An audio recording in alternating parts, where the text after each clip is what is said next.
ஓம் சாந்தி. அவ்யக்த சமிகை 12 ஜூன் 2026. பாப்தாதா இன்னைக்கு என்ன சொல்றாங்கன்னா, होली हंस की विशेषता सरल चित्त, सरल वाणी, सरल वृत्ति, सरल दृष्टि.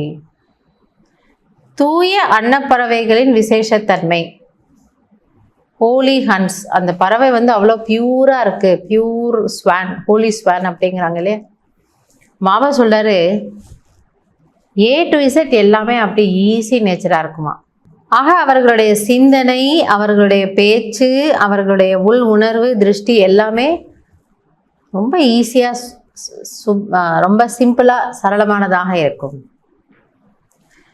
बाप दादा को सबसे प्रिय, सबसे समीप, साफ दिल वाले प्यारे हैं. ஸோ அவருக்கு யார் ரொம்ப பிடிக்குது அப்படின்னா, சுத்தமான மனதுடையவர்கள் அப்படின்னா பாபாவுக்கு மிக அருகாமையிலேயும் மிகவும் பிடித்தமானவர்களாகவும் அவர்கள் இருக்கிறார்கள். சாஃப் தில் சதா பாப் தாதா கே தில் தக்த் நஷீன் सर्वश्रेष्ठ संकल्प पूर्ण होने के कारण वृत्ति में, दृष्टि में, भोल में, समन संपर्क में सरल और स्पष्ट एक समान दिखाई देते हैं. ஆக பாபாவுக்கு ஏன் அப்படிப்பட்ட சாஃப் தில், சுத்தமான உள்ளம், எப்போ அது வருமா? உள்ள கள்ளம் கபடம் இருக்கக்கூடாது, யார் மேலே ஒரு வெறுப்புணர்வு இருக்கக்கூடாது, ஒரு போட்டி பொறாமை இல்லை, எந்த ஒரு எதிர்மறையான உணர்வுகள், வெறுப்போ, பழிவாங்கக்கூடிய உணர்ச்சியோ, கோபமோ, இது எதுவுமே இல்லைன்னா தான் அந்த தில் எப்படி இருக்கு?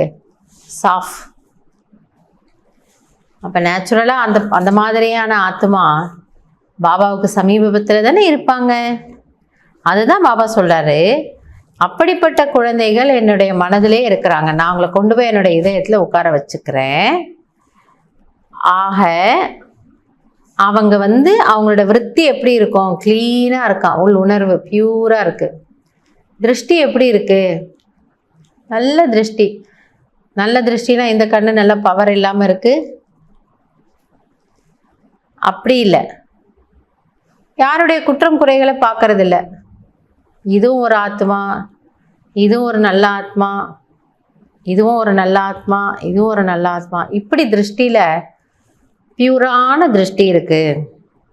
அப்போ பேச்சு நல்லா இருக்குது. யாரோடவாது ஒரு கனெக்ஷனில் வராங்க, சம்பந்தம் தொடர்புலன்னா பல பேரோடு நம்ம இன்ட்ராக்ட் பண்ணுறோம் இல்லையா. அதில் எங்கேயுமே நேற்று முந்தானத்தை கேட்டோம்ல, உள்ள ஒன்று வெளியில் ஒன்றுன்னு இல்லை, ஈஸியாக இருக்காங்க. ஏன்னா எல்லாரை பற்றி இங்கே உண்மையில் என்ன இருக்குது? சுபபாவனை இருக்குது. அப்போ என்னோடய விற்த்தியில் சுபபாவனை எனக்குரிய அந்த வாசம், அந்த சுகந்தம் நறுவனை வீசுதுன்னும் பொழுது அப்போ நான் சரளமாக தானே இருப்பேன். பேச்சு நல்லா இருக்குது, சம்பந்தம் நல்லா இருக்குது. அப்போ எப்படி இருப்பாங்களா? இது எல்லாவற்றிலும் சமமான நிலை. திருஷ்டியில் ஒரே போல தான் இருக்கிறாங்க, அதுதான் நினைக்கிறாங்க, அதைத்தான் பேசுகிறாங்க, அதைத்தான் செய்கிறாங்க. ஆக மொத்தம் ஒட்டுமொத்த எல்லாமே எப்படி இருக்கான்? சிம்பிளாக, ஈஸி நேச்சர், சரளமானதாக இருக்கின்றது. ஸோ ரொம்ப ப்ராக்டிக்கலான விஷயத்தை பற்றி பாபா பேசிகிட்டு இருக்கிறார். அதனால் உங்கள் விற்த்தியை நல்லா க்ளீனாக வச்சுக்கோங்க. அதனால தான் இன்றைக்கி தூய அன்னப்பறவை.